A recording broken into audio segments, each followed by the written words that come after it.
Going on, everyone? Earlier today, Zach Lowe, a very credible insider, said this. The second package is Clarkson, Bogdanovich, and Beasley. Lowe said, from what I've been told around the league, the Jazz feel all three of those guys are worth a first-round pick. If that's the case, there is no deal. That's out. Now, this is coming with the speculation that the Jazz and the Lakers are working on a deal to trade Russell Westbrook, as well as unload some of the vets. The Jazz need to clear players off the roster, right? We know that. Now, the Jazz have this belief that Clarkson, Bogdanovich, and Beasley are all worth a first-round pick. Now, here's the thing. The young guys, Vanderbilt, Beasley, absolutely.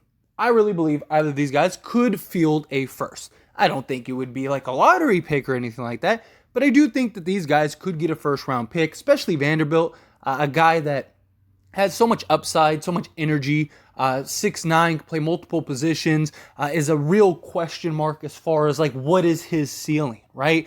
Beasley, solid 3-and-D guy, got some youth, can get hot in a vacuum type. These two guys, young enough, I could see fielding a first-round pick. I absolutely agree with that. I understand why the Jazz would perceive these guys as a first-round pick, right? Especially when you start getting into like the mid-tier picks to like, the higher picks. If you're a team like a mid-tier or like veteran team that's, going to be picking somewhere in the, 14 to, 25 range or something like that, these guys would be great because it's a crapshoot at that point. So you might as well get guys that are at least proven in this league. No arguments. Here's the thing. When it comes to the other guys, no way. Look, Bogdanovich, there may be some team out there like, the Bucks or, maybe somebody like the Celtics who, maybe they'll give you a protected, heavily protected first round pick for Bogdanovich because they can, eat the salary and their pick is going to be, number 30 anyway. So who cares? So I guess in that regard, sure. Could these guys maybe field a first, like a late first from like an experienced team? Sure. But I just don't see that. Like, I don't know. And on top of that, what are you taking back? Because again, the Jazz have to unload guys. The Jazz have to clear like 2 to 3 players off their roster. So you can't just trade Bogdanovich to a contending team and take back like a bad salary or a long-term salary contract. You can't, because it's not about the money, even though the Jazz are hard capped, but it's not about the money, it's about the players. They need to unload players. So unless you're moving Clarkson and Bogdanovich in a deal for, say, I don't know, like a Duncan Robinson or something, and they're giving up a first-round pick, okay, I could see something like that. Maybe you work out a deal like that. But if you're the Jazz, why would you do that? Why would you take like a Duncan Robinson 4-year, $25 million a year deal when you're a rebuilding team? Like, yeah, you're getting a pick, but that pick is very likely going to be a high draft pick. I don't see that being the case. Jordan Clarkson, there may be some of you that are like, yeah, Jordan Clarkson's worth a first. I don't believe that for a second. The guy, yes, is on a very reasonable contract, $13 million a year. The guy has shot 42% from the field the last several seasons and 31% from 3. The guy is super inefficient and a shot clunker. Yes, the guy won, 6th man of the year, but look at Dennis Schroeder and, Montrezl Harrell, right? Two guys that were great and had, in many cases, had better years than Jordan Clarkson did when he won 6th man of the year. Jordan Clarkson is extremely inefficient, extremely. And if you think I'm wrong, go look it up. Now, I'm telling you, Jordan Clarkson, maybe that, 30th pick, we could use some scoring off the bench, get a nice little scoring punch. Sure. But again, what salary are you taking? No team is just going to, out of the kindness of their heart, give up a first-round pick to take Bogdanovich and Jordan Clarkson, especially in the position that Danny Ainge is with the Jazz. See, the problem, and this is the problem that we're seeing with the Jazz. He got a absolute ridiculous haul from the Gobert trade, right? And since then, he is on this high and riding this high, believing that like he can generate first round picks like they're, like they're free, like you just pick them up off the street, right? And so he's going in to, the Donovan Mitchell trade. I want 7 first-round picks, 8 first-round picks. And ultimately he settles on, I guess, technically 5, but they were terrible first-round picks because the Cavs are going to be one of the best young teams for the next several years. He's just on this mindset of like, I just need to get first. I just need to get first. And yes, a lot of teams don't value first the way that they used to. Like, first round picks used to be highly coveted. Like, teams did not want to give first up for anything. But we're in a new age where get the guy now that will work and figure it out later. A lot of teams are following that mantra. That's why you're seeing a lot of teams willing to give up multiple firsts in ways that that wasn't really happening several years ago. But the difference is like they're giving up first for guys that they believe in, not the end of the bench, 7th, 8th guy rotation players, because no young team is going to take these guys. No, rebuilding team is going to take these guys. So the only teams that would be willing to take these guys are veterans, like veteran-led teams and teams that are contenders. The problem is those guys usually don't have good tradable assets because they're good. So the picks aren't very good. And secondly, they usually have their rotations set. And thirdly, they usually have guys under contract for multiple years so that way they can be competitive for multiple years. So how are you going to make that work? Now, I think that this is just Danny Ainge shooting for the stars here. I think realistically he's going to come crashing down because he wants the 2 first-round picks from the Lakers. And if he, puts it out there that that's what this is, and he starts getting some calls for some of these guys saying like, yeah, we'll give you a first, well, then he can go to the Lakers and say, look, we're getting multiple firsts. Don't you want to trade Westbrook? Don't you want these guys? But here's the thing, the Lakers, they can stand pat. Like, at the end of the day, worst case for the Lakers, they ride it out with Westbrook for a year and then, go into the offseason with a ton of cap space to improve the team. And we have no idea how good or bad this team is going to be. Entirely new team, entirely new players, entirely new coach, systems, everything. Culture, all of that. This is a fresh start. We have no idea how good or bad this Laker team is going to be. This Laker team could be amazing for all we know.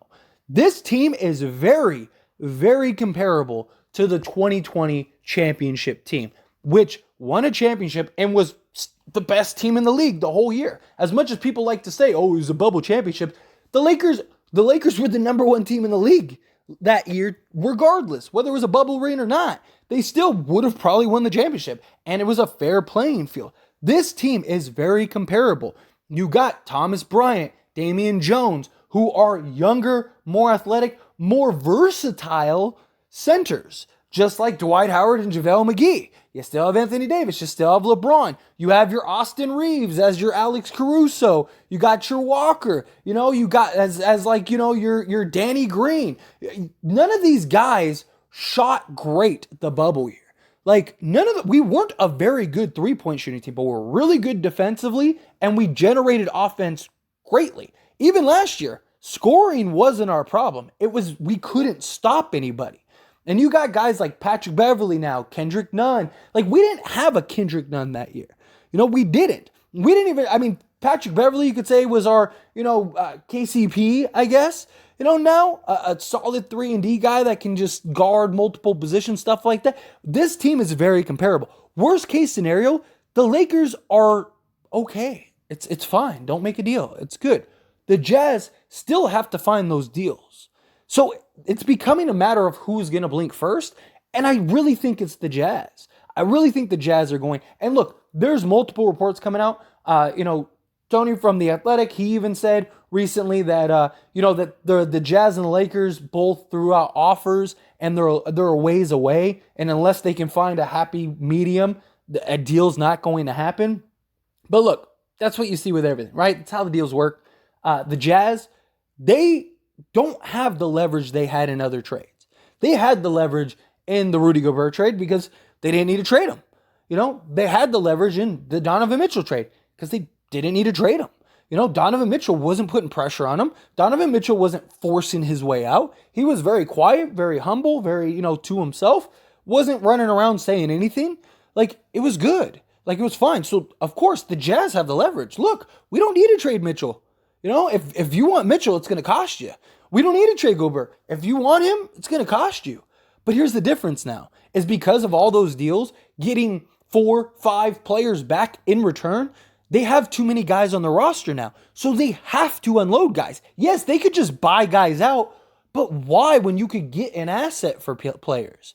Why would you just cut guys? And what are you going to do with the veterans? You're going to cut, okay, maybe you cut the end of the bench guys, but what, you're just not going to play the old guys?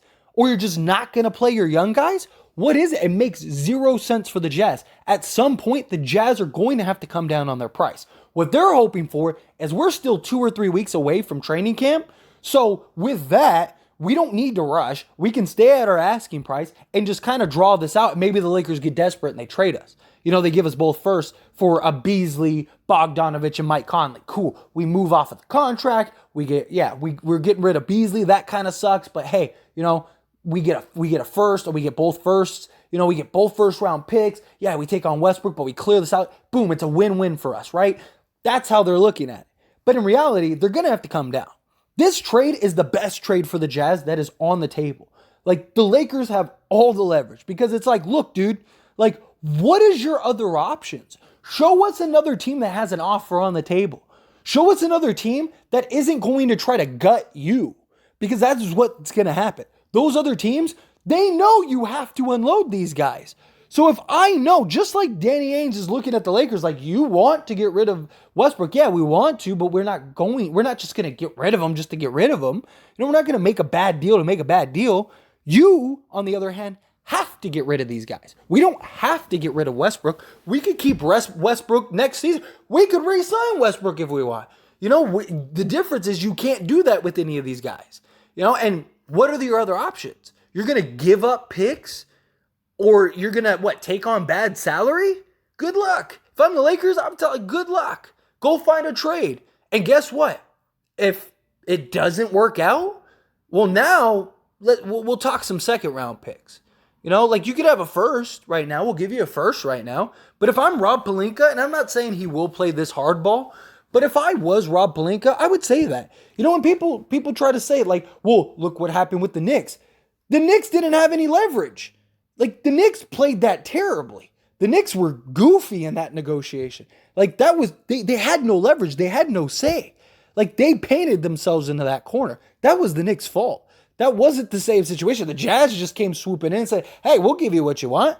And boom, deal got done. And the Knicks were stuck there, all salty, upset, posting, memes and stuff. Like, that was your fault. The difference is the Lakers, they're not in the position that the Knicks are in where they need to, unload guys and improve their team and do this, that, and the other. The Lakers can just stand pat, and it's okay. It's not the end of the world. We still have our 2 firsts, and we have a ton of cap space. If Kyrie really does want to come, then Kyrie can come. We sign him with the cap space, and guess what? We'd still have our 2 first-round picks to maybe go make a trade and go get another guy to add to Kyrie, Anthony Davis, and LeBron James. The best result might be to just stand pat in the long run.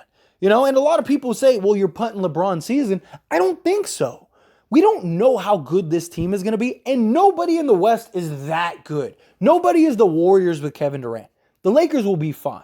But anyway, that's my rant. That's my conversation. That's my opinion. As always, I pass the question on to you. Let me know yours down in the comment section below. Do you agree? Do you disagree? However you feel about this situation, I'd love to hear your thoughts and opinions down in the comments. That being said, hit that like button. Helps me out a lot. Lets me know you enjoy these types of videos, and I truly appreciate it. If you're not subscribed to the channel, hit that subscribe button, followed by the bell notification. Stay up to date with all things sports. Join this wonderful community and all of our discussions. I'll see you all in the next one. Thank you.